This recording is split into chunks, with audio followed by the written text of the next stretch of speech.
Sir ও। আমাদের ওকে, আমরা নবম অধ্যায়ের প্রথম যে কোশ্চেনটা ছিল যে সংক্ষিপ্ত করে, যে বিশুদ্ধ আবাদ মাধ্যম কাকে বলে নাকি?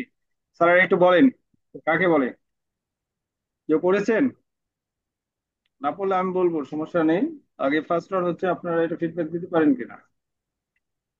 স্যার এখন একটা কথা হচ্ছে কি স্যার, ওই যে ওইটাতে হচ্ছে ব্যতিক্রম বইয়ের স্যার ক নম্বর গুলো আপনি দিয়েছেন, কিন্তু আমাদের রেনেসার সাথে মনে হয় দুই একটা মিল আছে, বাদ বাকি গুলোর অ্যান্সার গুলো নাই এই আমি বইয়ে। বলি, ওই কোশ্চেনের ব্যতিক্রমের যে কয়টা উত্তর আছে তার ম্যাক্সিমাম দুইটাই ভুল আছে। এই কারণে ওই দুইটার কোশ্চেন যদি আমি ইম্পর্টেন্ট হিসেবে নিয়েছিলাম, বাট ওটা ওরা একটু চেঞ্জ করতে হবে, ওটা না পড়লেও হবে।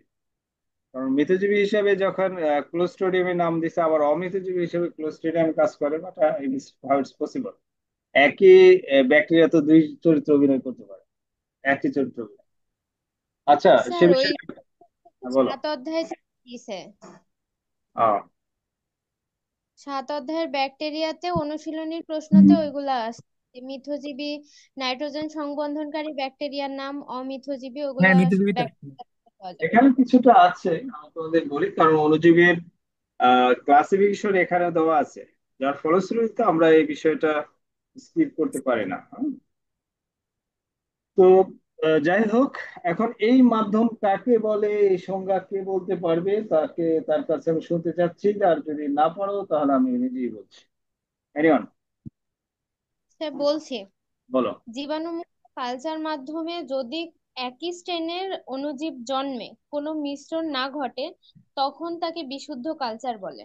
বিশুদ্ধ কালচার আর বিশুদ্ধ আবাদ মাধ্যম, এটা কিন্তু কালচার বলে এটা বলা যাবে না, এখানে কালচার মিডিয়াম বলতে হবে। আসলে মূলত হচ্ছে এটা না, আমরা যখন একটা ব্যাকটেরিয়া বা একটা অণুজীবকে গ্রোথ করাতে চাই, ওই গ্রোথ করানোর জন্য একটা স্পেসিফিকেশন মিডিয়াম লাগে। হ্যাঁ, যে এটার জন্য এই মিডিয়াম থাকবে এবং সেই মিডিয়ামে অন্য কোনো জিনিস গ্রোথ করবে না। তবে হ্যাঁ, যদি আমরা ব্যাকটেরিয়া কালচার করতে চাই, যেমন আমরা সবচেয়ে বড় জ্বর বড় বড় যে বিষয় যেটা জানি, সেটা হলো জেনেটিক ইঞ্জিনিয়ারিং এর ক্ষেত্রে রিকম্বিনেন্ট ডিএনএ তৈরি হওয়ার পরে আমরা যে ইসিরিশিয়া কোলাই বা অ্যাজোটোব্যাকটেরিয়ামকে কি করি, কালচার করি। তো সেই কালচার যদি আমরা ইনভিট্রো সিস্টেমে, ইনভিট্রো দ্যাট মিন যেখানে একটা কৃত্রিম পরিবেশের মাধ্যমে রাখা হয় এবং সেখানে সমস্ত ফ্যাসিলিটি গুলো দেওয়া হয় যাতে তার স্বাভাবিক যে বৃদ্ধি সেটা অব্যাহত থাকে। তো যদি কোনোভাবে ইনভিট্রো কালচার থেকে, অর্থাৎ ন্যাচারাল কোনো পরিবেশে নিয়ে আসা হয়, তাহলে সেক্ষেত্রে দেখা যাবে যে সেখানে ফাঙ্গাস এবং অন্যান্য ব্যাকটেরিয়া কি করতে পারে, জন্মিতে পারে। তাহলে সেই মাধ্যমটা আর কি থাকলো না, বিশুদ্ধ থাকলো না। তার এই কারণে যে একটা নির্দিষ্ট পরিবেশে, দ্যাট মিনস আমরা এই বিশুদ্ধর সাথে ইনভিট্রো কালচার, অর্থাৎ কৃত্রিম যে পরিবেশে যে আমরা একটা আবাদ মাধ্যম যদি করি এবং সেখানে যদি একই ধরনের স্টেইন বা একই ধরনের জীবাণু আমরা কালচার করি, তখন সেই মাধ্যমটাকে আমরা কি বলতেছি, বিশুদ্ধ আবাদ মাধ্যম বলছি। এরপর আমাদের আর একটা কোশ্চেন ছিল যে ব্যাকটেরিয়ার বৃদ্ধি দশাগুলো কি কি, এ কোশ্চেন কে পারবা?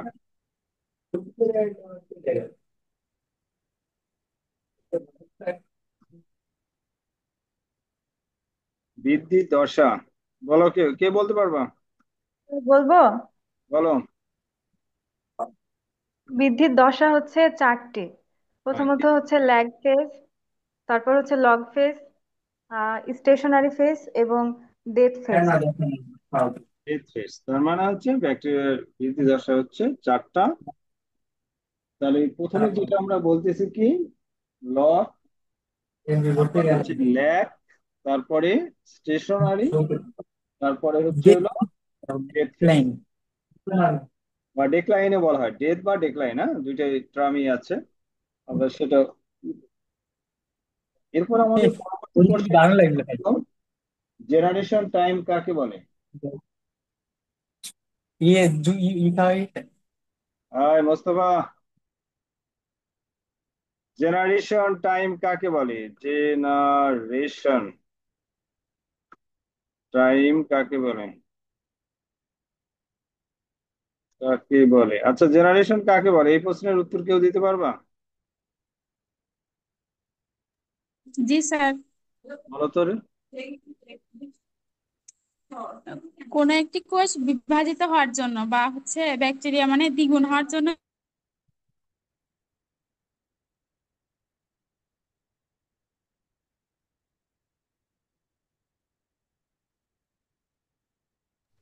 শোনা যাচ্ছে না তো কিছু।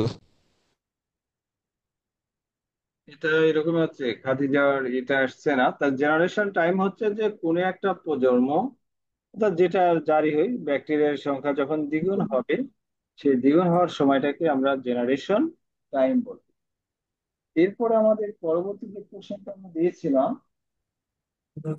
সেটা হচ্ছে কেমোট্রপস বলতে কাদের বোঝানো হয়। অর্থাৎ আমরা যদি এটা হলো কি কেমোট্রপস, কেমোট্রপস কাকে বলে, কেমোট্রপস কাকে বলে এই সংজ্ঞা কেউ বলতে পারবে?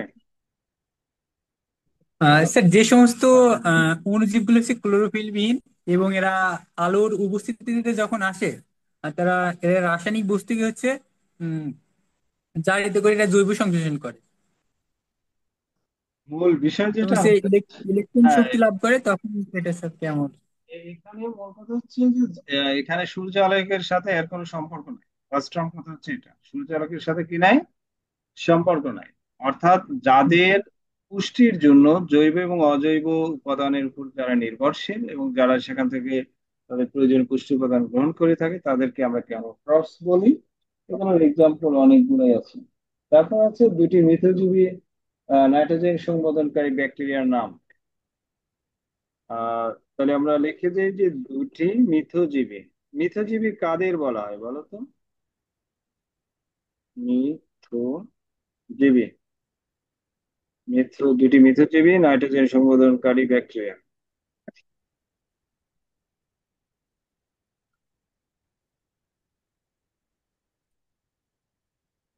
সংবধনকারী ব্যাকটেরিয়া, বলো কে বলতে পারবা? সবাই জানি তাই না? একটার নাম হচ্ছে কি অ্যাজিটোব্যাক্টর ব্যাকটেরিয়া, ব্যাকটেরিয়া দুইটার নাম কি?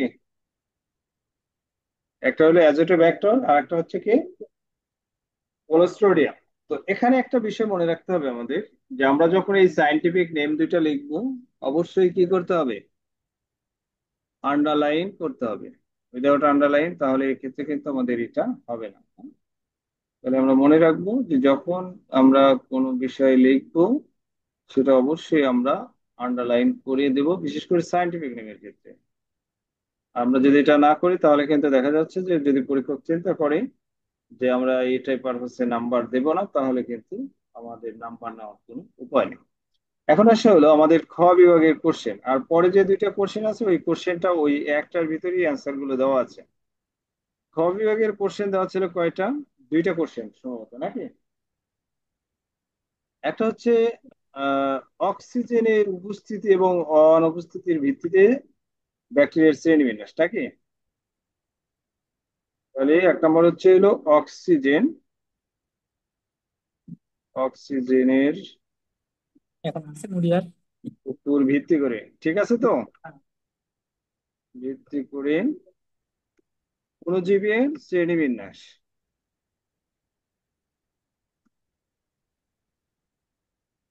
শ্রেণীবিন্যাস এটা আমরা একটা দিয়ে দেখাতে পারি।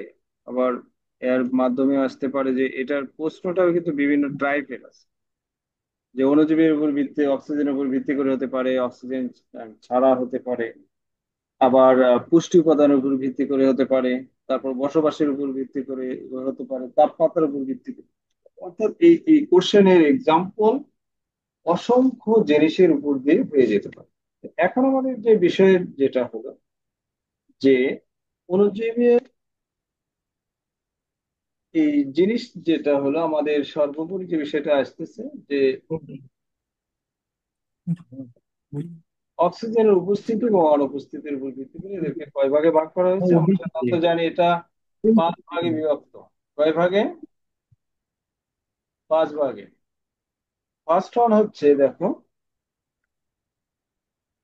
এক নম্বরে যদি আমরা বলি,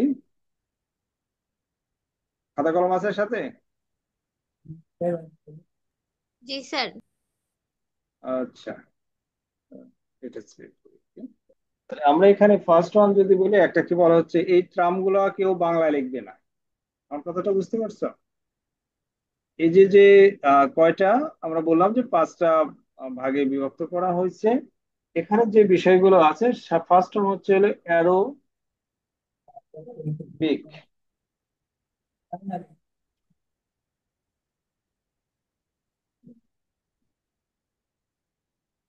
আমরা তাহলে প্রথম যেটা হলো, এই বাংলা শব্দটা বাদ দিয়ে আমরা কি লিখবো? ইংরেজি লিখবো। কারণ আমাদের বিষয় যেটা হচ্ছে যে আমাদের খাতা যিনি পড়বেন তিনি অবশ্যই ভালো একজন মানুষ এবং বড় মানুষ, তাই না? অ্যারো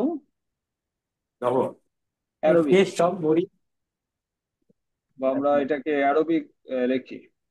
অ্যারোবিক অর্থ হচ্ছে কি? বায়বীয়। তাহলে বায়বীয় আমরা সহজে জানি যে যে সমস্ত করতে পারে।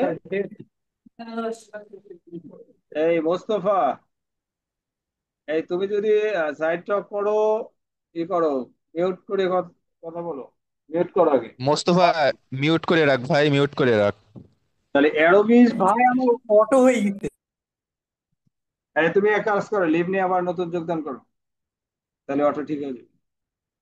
তাহলে আমরা বলতেছি অ্যারোবিক মানে যার অবশ্যই কি লাগবে? অক্সিজেন লাগবে। তাহলে অ্যারোবিক যেগুলো, এখানে জাস্ট দুই তিনটা বা এক্সাম্পল দিবা, মিনিমাম একটা এক্সাম্পল দিবে। তাহলে অ্যারোবিক এক্সাম্পল হচ্ছে কি, যে মাইক্রোক্রাকাস বা সিউডোমোনাস অ্যারুজিনেসিস, এটা অনেক কিছু দেওয়া যায়। তাহলে আমরা একটা মাইক্রোক্রাকাস, মাইক্রোক্রাকাস, তাহলে মাইক্রোক্রাকাস। এখন আমরা যেহেতু কম্পিউটারে লিখতেছি, আমি এটা ইটালিক ফরম্যাটে দিয়ে দিলাম। তাহলে এটা হলো কি? মাইক্রোক্রাকাস। এখন এর সাথে আছে সিউডোমোনাস।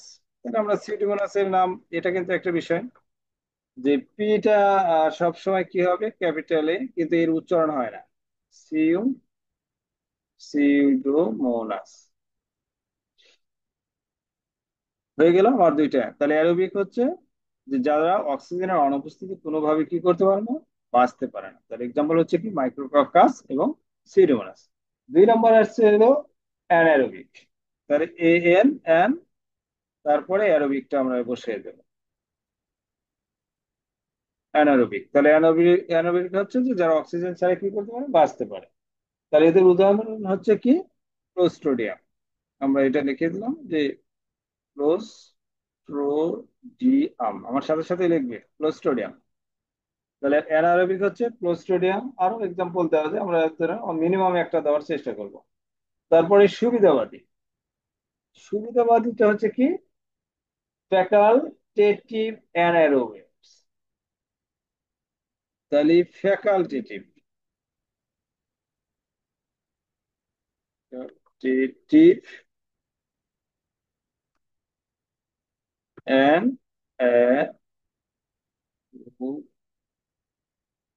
ফ্যাকাল্টেটিভ অ্যানারোবিক হচ্ছে সুবিধাবাদী অবায়বীয়। সুবিধাবাদী অবায়বীয় অর্থাৎ তারা অবায়বীয় কিন্তু সুবিধা মতো কি করতে পারে? তাদের অক্সিজেনের প্রয়োজন হতে পারে এবং তারা সেটা নিতে পারে। আবার যদি প্রয়োজন মনে না করে তাহলে তাও তাদের কি বৃদ্ধিতে কোনো ব্যাহত হয় না। এর এক্সাম্পলটা হচ্ছে Vibrio colliery. Vibrio colliery, Vibrio colliery.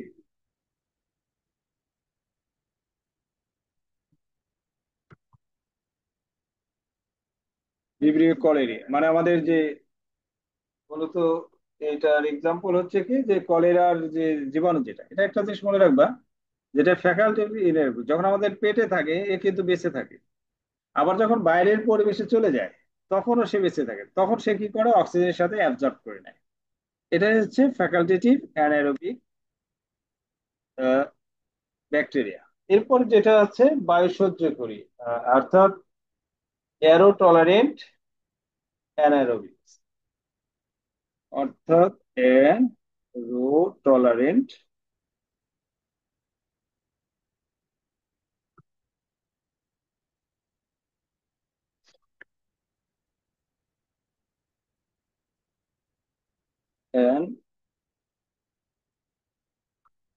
Aerobic.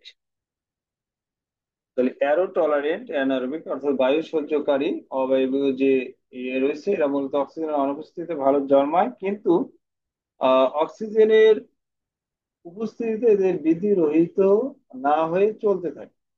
অর্থাৎ অক্সিজেনের যদি থাকে তাতেও সমস্যা নেই, আর যদি থাকে বা না থাকে এর সাথে এটার কি নেই, কতটা সমস্যা নেই। কিন্তু এরা বিভিন্ন পরিবেশে কি করতে পারে, অ্যাডজাস্ট করতে পারে, অর্থাৎ অক্সিজেন থাকতে পারে সেখানে তাদের সহ্য করার ক্ষমতা রয়েছে। এদের এক্সাম্পল হচ্ছে Trichomonas. Trichomonas Trichomonas Trichomonas example হচ্ছে ট্রাইকোমোনাস, ক্যাপিটাল টি। আর সর্বশেষ যেটা আছে অনুবায়বীয় অর্থাৎ মাইক্রো অ্যারোফিলিক। Micro অ্যারোফিলিক micro অ্যারোফিলিক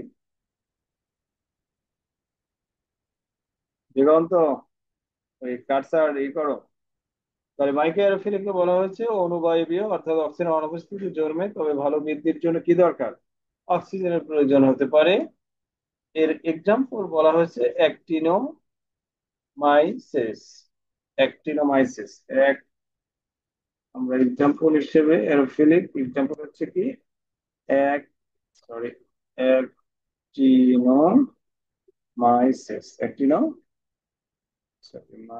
অ্যাক্টিনোমাইসিস। তাহলে আমরা অক্সিজেনের উপর ভিত্তি করে অণুজীবের শ্রেণীবিন্যাস দেখলাম কয় ভাগে, 5 ভাগে: অ্যারোবিক, অ্যানারোবিক, ফ্যাকাল্টেটিভ অ্যানারোবিক অর্থাৎ অ্যারো টলারেন্ট অ্যানারোবিক, আর মাইক্রো অ্যারোফিলিক।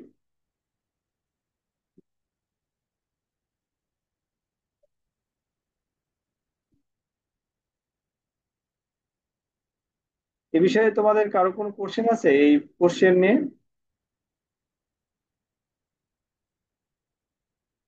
না তোমার sir.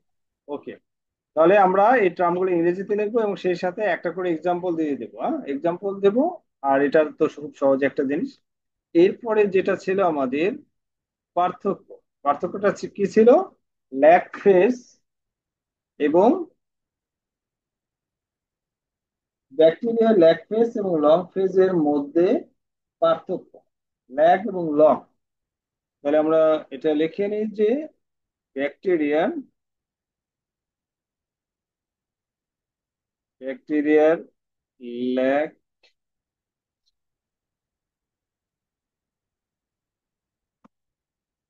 Lag and log phase.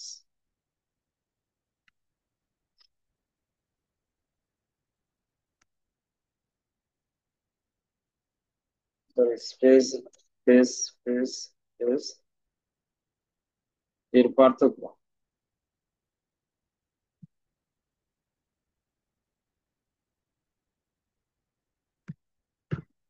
পার্থক্য, তাহলে এই পার্থক্যর বিষয় যেটা আজকে আমরা যে বিষয়টা বললাম, যে ব্যাকটেরিয়ার ল্যাগ এবং লগ ফেজের পার্থক্য। তো আমরা দুইটা জিনিস আজকেও পার্থক্য লেখার ক্ষেত্রে করছি, যে আমরা সবসময় এই পার্থক্যগুলো 3 কলামে লেখার চেষ্টা করি। কয়টা কলাম? 3 কলাম। একটা থাকবে হলো বৈশিষ্ট্য, আর একটা হলো ল্যাগ ফেজ, আর একটা কি থাকবে, লগ ফেজ থাকবে। তাহলে আমরা 3 কলামে যদি লিখি তাহলে সেটা কিভাবে লিখতে পারবো, বা আমাদের লেখাটা কতটা কি হবে, যুক্তিসঙ্গত হবে নাকি।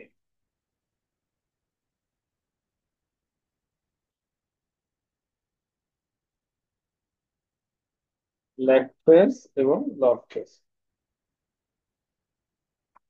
ফার্স্ট ওয়ান হচ্ছে, আমি এখানে একটা ইনসার্ট করে নিচ্ছি একটা টেবিল 3।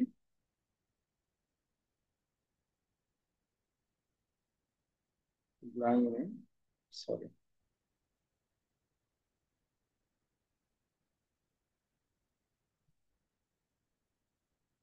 আমরা এরকমই নেই। So,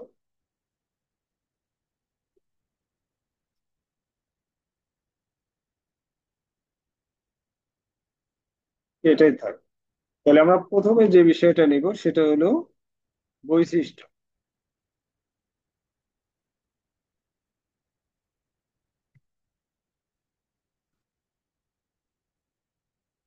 প্রথমে এটাতে নিলাম হলো বৈশিষ্ট্য, পরেরটাতে আমরা কি লিখবো? Lag face. এই টার্মটা আমরা অবশ্যই বাংলায় লিখে ইংলিশে লিখবো, যে ল্যাগ ফেস,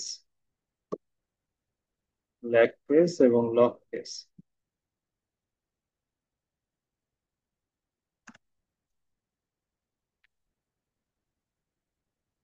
ঠিক আছে, ল্যাগ ফেস এবং লক ফেস। এটা আমি একটু,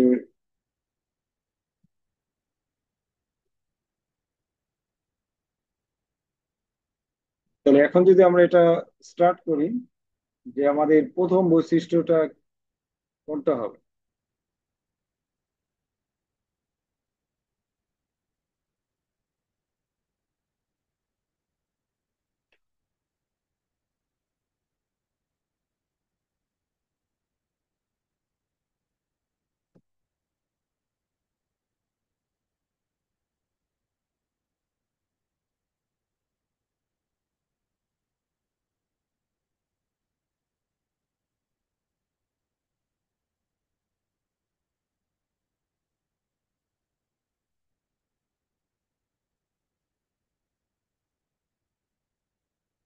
পাঁচটা বৈশিষ্ট্য চলে আসছে।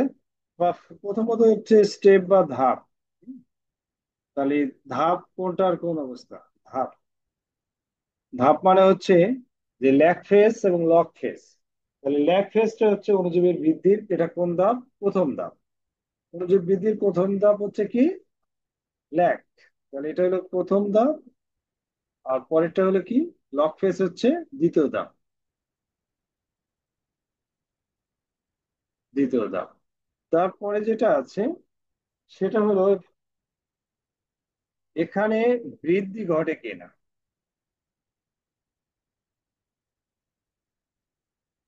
বৃদ্ধি, এখানে কি এই প্রথম ধাপে ল্যাগ ফেজে কি হয় না? বৃদ্ধি হয় না। আর এটাতে কি হয়? এটা বৃদ্ধি শুরু হয়, তাই না? তাহলে এখানে আমরা একবারে হয় দিলাম, জাস্ট বোঝার সুবিধার্থে। তৃতীয় নম্বরে যে বিষয়টা বলো,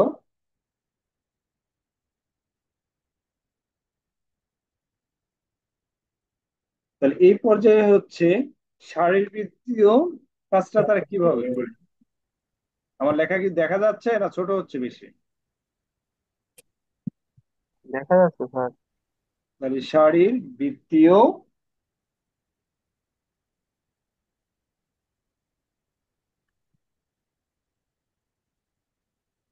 তাহলে শারীরবৃত্তীয় ভাবে কি? বলো। স্যার একটু ফন্টের সাইজ বাড়ায় দেন স্যার, ফোনে দেখতেছি তো চোখের সমস্যা হচ্ছে।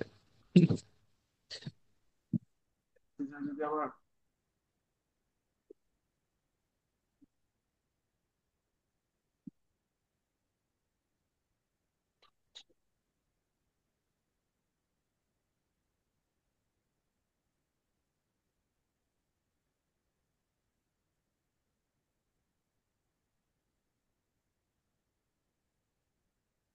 এখন ঠিক আছে?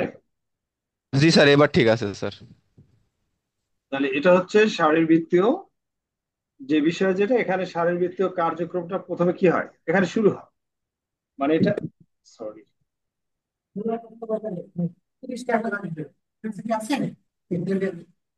তাহলে এখানে শারীরবৃত্তীয় ল্যাগ ফেজে কি হবে? শুরু হবে।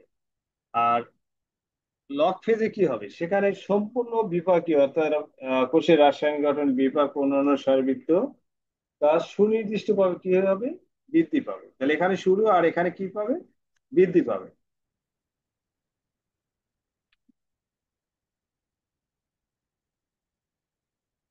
তাহলে আমরা এটা বলতেছি এখানে কি পাবে? বৃদ্ধি পাচ্ছে। আমরা যদি সংক্ষিপ্ত ভাবে, এখানে বৃদ্ধি পাচ্ছে। তারপরে আমরা যদি বলি রেপ্লিকেশন কোথায় হচ্ছে, এটা এই টার্মটা, রেপ্লিকেশন কোথায় ঘটে? তাহলে আমরা এখানে যেটা বলি ল্যাগ ফেজে কোনো রেপ্লিকেশন ঘটে না, অর্থাৎ এখানে রেপ্লিকেশন কি হয় না। তাহলে আমরা এখানে দেখলাম হলো হয় না, আর এখানে কি হয়? রেপ্লিকেশন হয়। এটা একটা বিষয় গেল। তারপর যেটা আসবে, যে ট্রান্সক্রিপশন বা ট্রান্সলেশন সংঘটিত হয়। তাহলে এখানে আমরা এই আর একটা পয়েন্ট আমরা বাড়াই দিলাম, যে ট্রান্সক্রিপশন।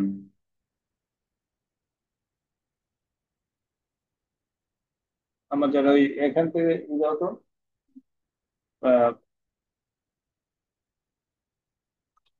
দেখো এর ভিতরেই আছে ট্রান্সক্রিপশন।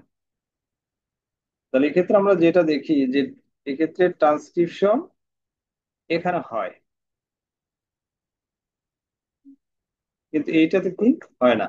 কারণ এটা যেহেতু রেপ্লিকেশন হয়, এই কারণে এটার হওয়ার তো প্রয়োজন হয় না, কারণ সে তখন ডিএনএটাকে। তারপরে আরেকটা আছে, এখানে কি হয় না, দ্বিবিভাজন, অর্থাৎ বিভাজন দ্বিবিভাজন এটাতে কি হয় না, অর্থাৎ ল্যাকফেজে হয় না। আর এটাতে কি হয়, কারণ হয় না হলে পারে তাদের সংখ্যা বৃদ্ধি হবে কিভাবে। তাহলে মোটামুটি আমি জাস্ট সামারাইজ করে দেওয়ার চেষ্টা করলাম যে ব্যাকটেরিয়াল লগ ফেজ এবং লগ ফেজের যে পার্থক্য এটা এখানে আছে। তাহলে আমরা এই বিষয়টা মোটামুটি এখন কি সবাই লিখতে পারবো? মানে এরকম ধাপ বৃদ্ধি, শারীরবৃত্তীয়, রেপ্লিকেশন প্রক্রিয়া, ট্রান্সক্রিপশন, দ্বিবিভাজন, এই 6টা টার্ম আমরা অবশ্যই লেখার চেষ্টা করি। ঠিক আছে? স্যার এখানে যদি সময়, সংজ্ঞা, ব্যবহারিক গুরুত্ব এগুলো যদি বাড়াই দিই স্যার। হ্যাঁ, সেক্ষেত্রে দেওয়া যাবে। সংজ্ঞাটা দেওয়া যেতে পারে যে লগ ফেজ বা ল্যাগ ফেজ কাকে বলা হয়, এই সংজ্ঞাটা দিতে পারে আরো ভালো হবে। বা সংজ্ঞা দিয়ে আসলে পার্থক্যটা লেখাটা শুরু করতে, মানে হেডিংসটা এভাবে দিয়ে দেবে। তাহলে আমাদের খ বিভাগেরও এই কোশ্চেনটা শেষ হয়ে গেল। এরপরে আছে হলো আমাদের গ বিভাগের 2টা কোশ্চেন দিয়েছিলাম আমরা, তাই না?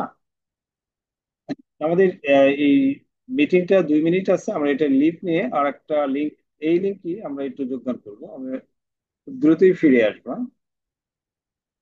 এটা আমরা শেষ করে দিই, স্টপ থেকে দিই।